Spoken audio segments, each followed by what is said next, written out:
দেশে গণ অভ্যুত্থানের প্রায় ২ মাস হতে চলল। ছাত্র জনতার তোপের মুখে প্রধানমন্ত্রীর পদ থেকে পদত্যাগ করেন শেখ হাসিনা। এর পরপরই দেশ ছেড়ে ভারতে পালিয়ে যান। সে সময় দেশের অস্থিতিকর পরিস্থিতি সামলাতে বাংলাদেশের দায়িত্ব নেন ডক্টর মোহাম্মদ ইউনূস।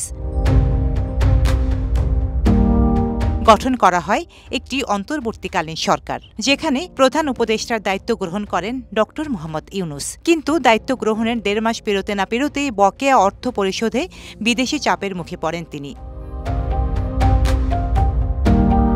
বিদ্যুতের বকেয়া অর্থ পরিশোধে প্রথমে ভারতের আদানি গ্রুপ বাংলাদেশকে চাপ দেয়। এরপর প্রকল্প ঋণের টাকা চেয়ে চাপ দেয় রাশিয়াও। এমন পরিস্থিতিতে বাংলাদেশকে সুখবর দিল চীন। চলতি বছরের ডিসেম্বর থেকে বাংলাদেশকে ১০০% শুল্কমুক্ত বাজার সুবিধা দেবে দেশটি।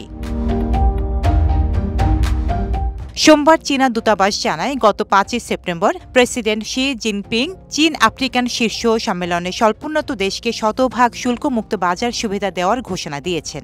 আগামী ১ ডিসেম্বর থেকে চীনের সঙ্গে কূটনৈতিক সম্পর্ক রয়েছে এমন স্বল্পোন্নত দেশগুলো পণ্য প্রবেশে ১০০% শুল্কমুক্ত বাজার সুবিধা পাবে।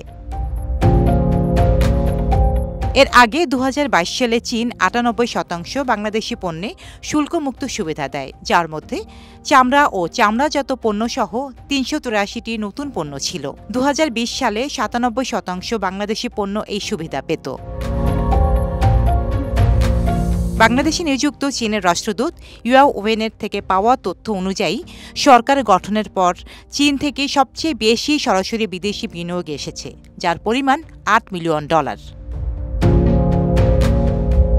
আশা করা হচ্ছে চীনের রপ্তানির পরিমাণ আরও বাড়বে। দেশ থেকে চীনে আম রপ্তানির প্রক্রিয়া মোটামুটি চূড়ান্ত হয়েছে। আগামী বছর থেকে চীনে আম রপ্তানি শুরু হবে।